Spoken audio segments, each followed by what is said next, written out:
Hi guys, welcome back to our show. I'm Gina.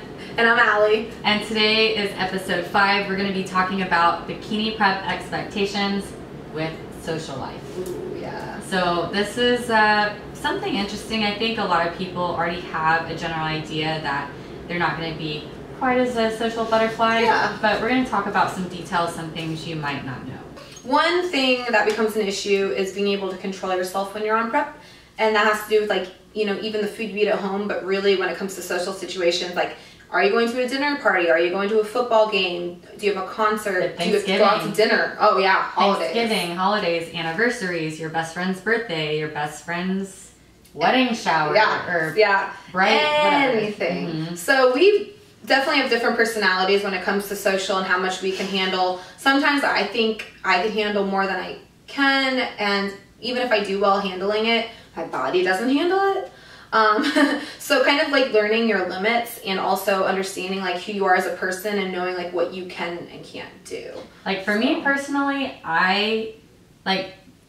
yes, I'm disciplined, but I have to work really, really hard. Where I think a lot of people, they get so invested in their prep and their goals, they're like, I don't even want to touch that donut. Oh, but for me, it's like, I have to like practice so much restraint. Like I'll be like, oh, just one bite. And then that bite turns into 2 bites and 3 bites and 4 bites.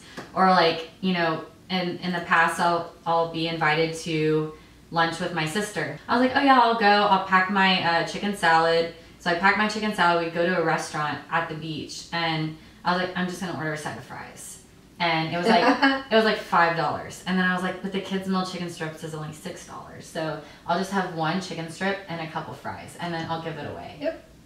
No, I eat it all. Like, what do you expect, you know? So, and for me, I do the same thing, but my like vice is alcohol. So you're like, just one drink. Yeah, it's just 100 calories. I'm not gonna have one turns into one with you, and then it'll turn into 5 tequilas. And people start buying you stuff too. Yeah. Somebody's like, hey, try my food.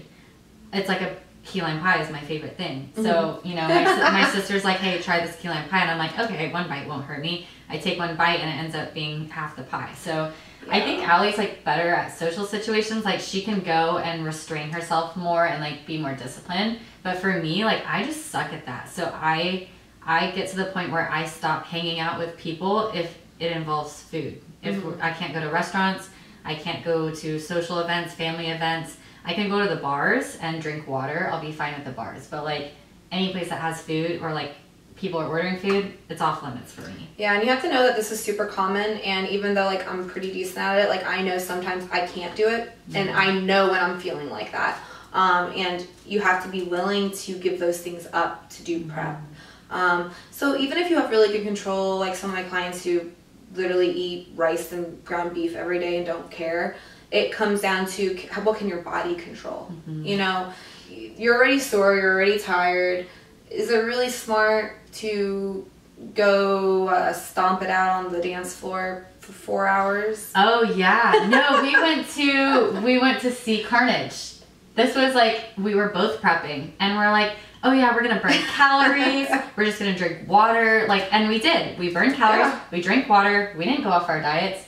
But I felt like death for a week. Oh yeah. I was like, I'm not gonna headbang.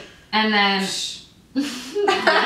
jokes. Yeah. And so after that, like my body hurt so bad. I couldn't even do cardio for like 2 or 3 days because, you know, like your body doesn't recover the same when you're in prep. And I took 2 rest days in a row. Yeah, I had to.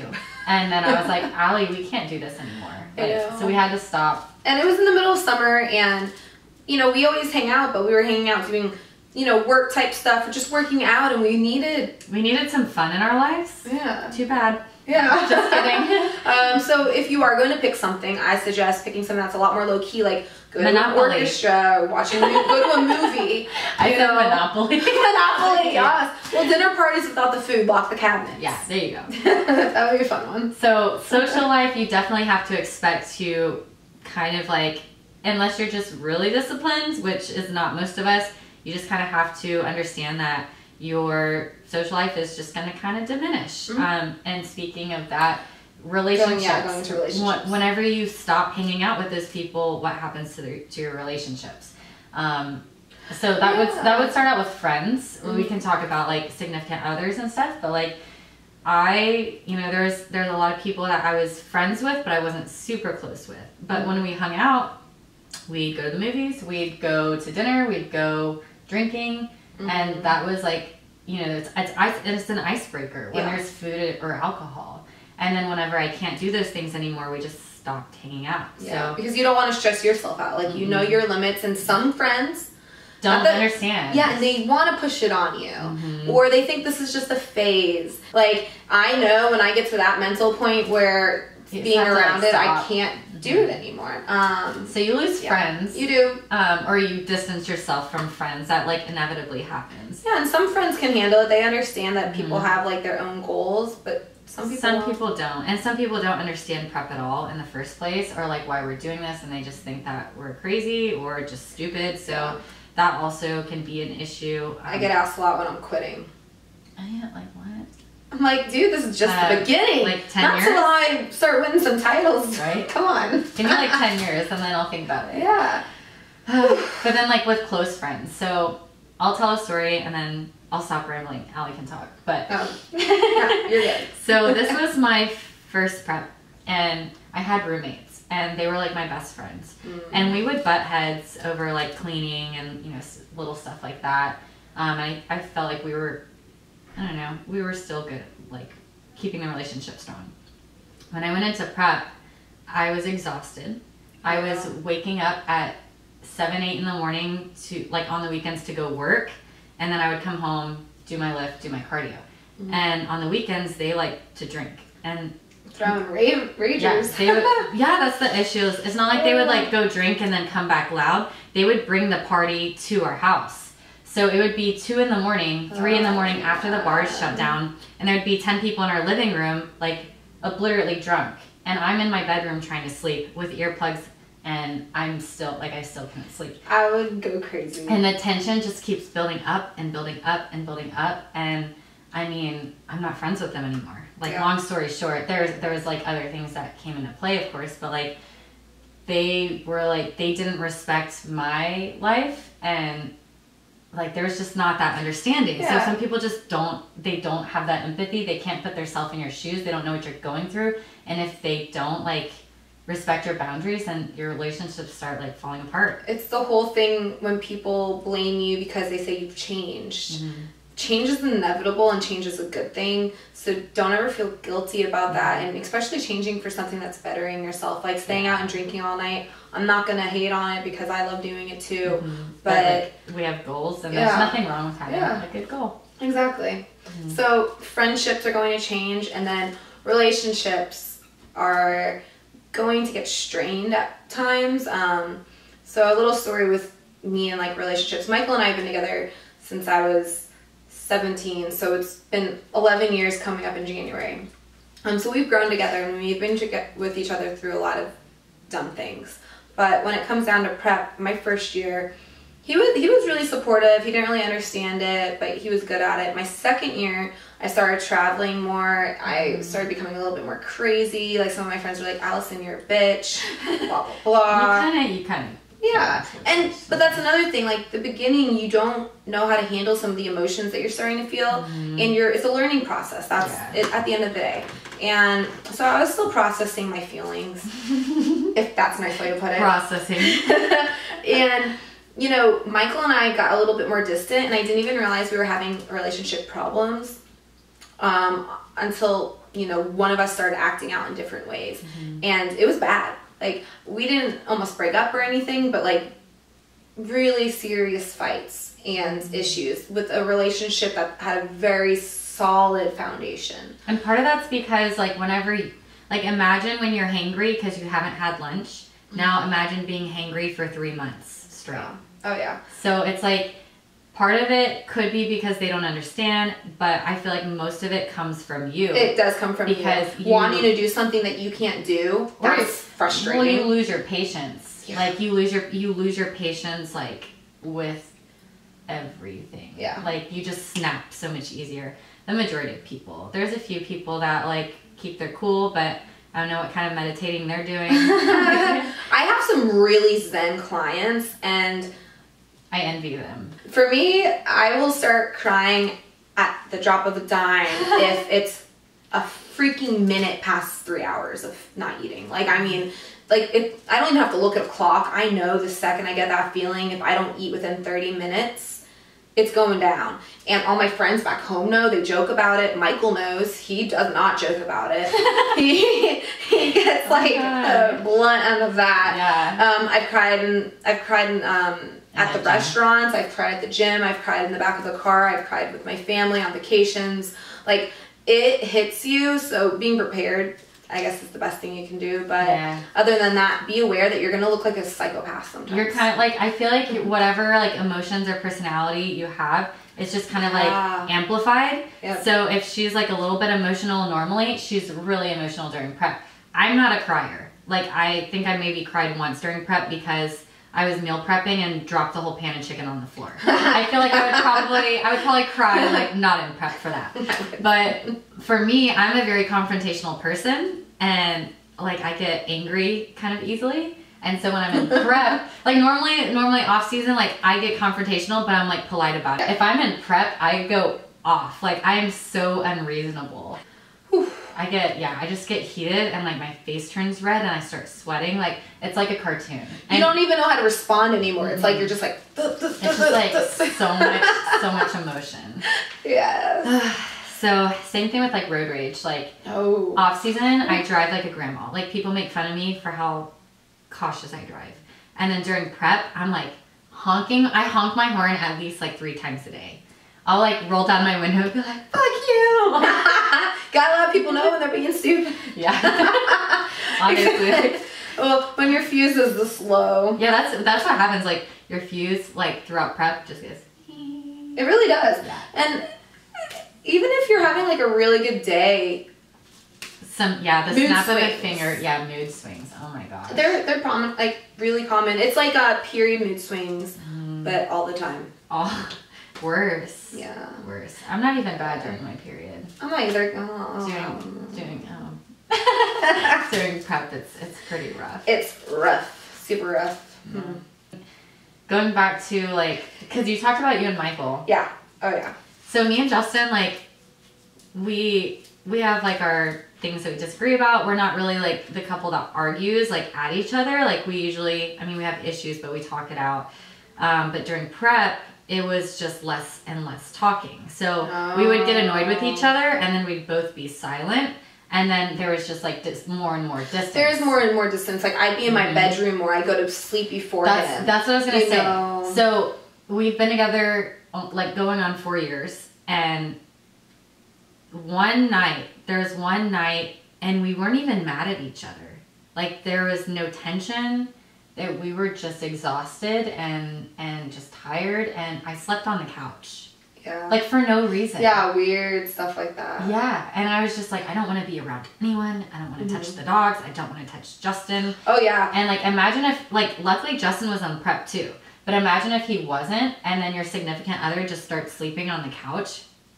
Yeah. That's not good. It's weird. Yeah, and so... you don't want anything to touch you sometimes. So when it comes to libido and intimacy... Oh yeah, your libido... And the few girls, like, every 1 in 10, they're like, I like having sex still. Well, most likely you're not going to. Your libido goes down, like, your hormones are kind of like all over the place, and that naturally happens to the vast majority of people.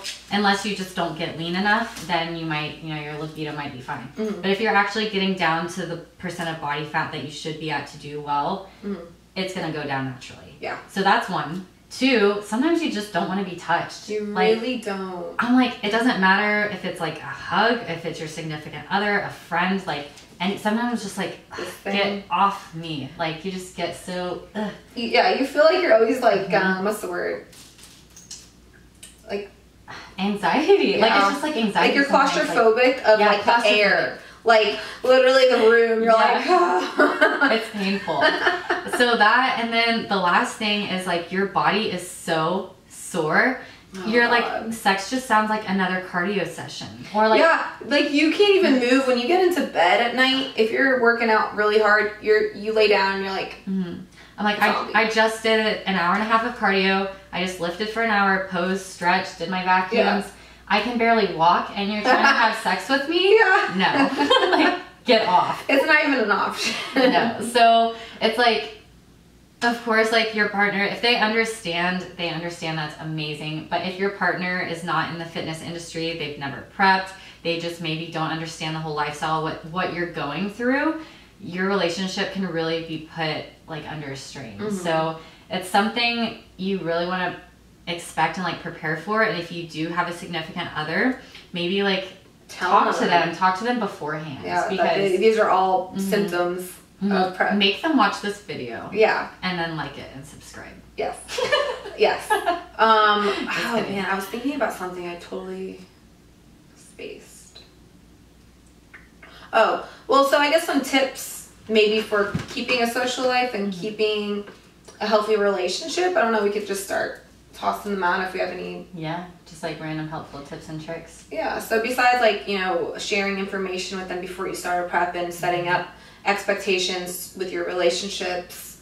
Really like planning for events too. Yeah. Like, I mean, pre-planning. We kind of talked about this in another episode, but like making sure that you're not, like, if you really value Thanksgiving and Christmas and New Year's, and let's say you have an anniversary in December too, you probably don't want to schedule a show in February. Oh, absolutely not. So, I mean, that's one thing, but like if for some reason it's too late and you're already going through that, then you definitely like want to tell your family ahead of time, like, I'm so sorry, like I can't. Set the expectation before the day. Yeah. Because if you tell them like, hey, sorry, I can't come, and it's the day of, they're just going to be like, wow, they're flaky, they're just like bailing, and more likely than not, they're not going to understand. All right, so then when it comes to social situations, try to stay social. A tip I would give is to pick certain things like every few weeks or once a month. So I know we both really appreciate music. We love going out and seeing people, and we love going to raves. So if something I can do to keep in a social life is to pick one rave a month, and I know my body's still good. Like if I'm a month out from a show, I'll probably skip that month. Yeah. But you know, I'm 5 months out, 4 months out, 3 months out, even 2 months out. You can still do some stuff. Like I went to a show the weekend before. You know, don't recommend it. That's not recommended. But it's happened, and she still did extremely well. Yeah, I still did. But that's also me knowing my limits and how my body's feeling, and that I can handle being out and standing and watching, and not and like handling your alcohol too. Like if you are 3 months out and you know you're really good with, you know, controlling yourself with alcohol, and your friends are going out to a bar, go to the bar, get, you know, schedule yourself in one. Ask for a glass of water with a lime on the rim. Oh, and like do the. Yeah, and people are gonna think you're drinking a vodka water, and they're so true. And then people won't like try to buy you shots, because that was the issue. Is like when I would go out and like my friends that would pressure me to drink, or like just random strangers were trying to buy me drinks at a bar, I would be like, oh, I'm sorry, I already have a double. Like, I'm good. No, it's a really good idea. And same thing with food. Like you don't want to be the person bringing your prep meal all the time. That's totally fine. I don't mind it, but I know some people do. So if you are one of those people that just doesn't want to do that for whatever reason, look at the menu. So all my friends, and Michael included, they let me pick the restaurant. That's so nice. Yeah, I know. It is really nice. They just don't even they know what happens. There's a lot of restaurants that are like really good about that too. Yeah, they'll have the calories next to it. They'll have the macros. Dressings. That's another thing too. Like I'll always get a chicken salad out or whatever. I'll bring my own dressing in a container. Bring your own dressing. Bring your own condiments. Yeah. Like I used to go to a coffee house because that's another thing is like, you never want to be thinking about your next meal. So I would go to a coffee house to do work because I work from home. So instead of being home where the kitchen's 3 steps away, I'd go to a coffee house that doesn't smell like bagels. Like it just smelled like coffee. But I would bring my own creamer because even there, like 2% milk, I'm like, I don't know, like how do I measure this, whatever. So I pre-measure out like an ounce of fat-free milk or cream, whatever it might be. And then there you go. I don't have to worry about anything else. A really good idea. Oh, and then going off the coffee idea, pick places for social events that you know you don't have issues at. So picking a coffee shop. What are you going to do? You're not going to get a pastry. You're not going to have chips and queso and salsa in front of you. Oh, gosh. Those are the worst. Don't go anywhere that has free appetizers. Food. No. No free bread. No free chips. No free anything. You think you're going to be good, then you'll be like, oh, just one chip. Oh, just one more chip. And then next thing you know, you're like 200 calories deep. I really envy people who have control not to do that. And I know some. So if you're one of them, a lot of pros. I feel like a lot of pros are really good about that. I think a lot of pros lie. We just like, that's true. Oh my gosh, that's so true. I think a lot of people lie because they don't want to disappoint people or their coaches. Yeah, or they just want people. Maybe they're embarrassed. I'm not gonna lie. I cheat a lot during prep. You have in the past. I have. But the thing is, consistency is what matters most. So if you're consistently cheating, no. Yeah, no, it's scratch definitely that. Don't pretend it. Definitely a bad thing. Yeah. It's just because the habits it creates and the way that you start viewing food and the way you do things. That's my only. Well, I guess it's completely off topic, but like when you go get refeeds, but you call them cheat meals, and then you start binging because you know you can eat a lot that day. You know, you get what I mean, like the habits that are created. So if you can try to create the habit from the get-go, watch this video and say, okay, I know that I had expectations and this is what's going to happen. You're only going to propel yourself forward. If you start failing at it, take a step back. Absolutely, yeah. Like if you go out once and you do terrible, maybe give yourself a second shot. Go out another time, you fail again. All right, I can't go out during prep. Yep. Or I need to go to a different setting, some kind of different atmosphere. Or maybe only go out with people who have like the same goals as you. So, like I might not be able to go out with my other friends, but I know I can go out with Allie because she's not going to tempt me. She understands. And if you tell me like do not she'll be like, no, you're not getting that. I won't let her cheat on anything. Like even skip out on a minute of cardio. She'll be like, Gina, you haven't drank your water. She just told me like 5 minutes ago. She's like, Gina, chug water. I was like, all right. So you keep all those. Yeah. You can find people that you can connect with, and like it's also really good. Like we found each other during our prep, so we just found each other off Instagram, and that's how we became friends. And then we prepped together, and we were able to like be social with each other because we were going through the same thing. So we understood. It's like if your current friends don't understand, I'm not saying ditch them, but you can make new friends. So pick and choose who you like spend your time with and tell your problems to. Besides Gina, I have a couple girls that I know from real life, but then also from Instagram that also compete, and those are the people that I express those issues with. So, you know, pick and choose those battles and really be self-aware of how you're feeling and be honest with yourself. How much can you handle? Don't put too much on your plate. I would say that's like the biggest key right there is just be honest with yourself and have like self-awareness. And the last thing is what this whole video is about is just like expectations. Know what's coming and be prepared to handle those situations. Yep, exactly. All right. Well, thank you guys for watching, and we'll see you next time. Bye. Bye. Peace.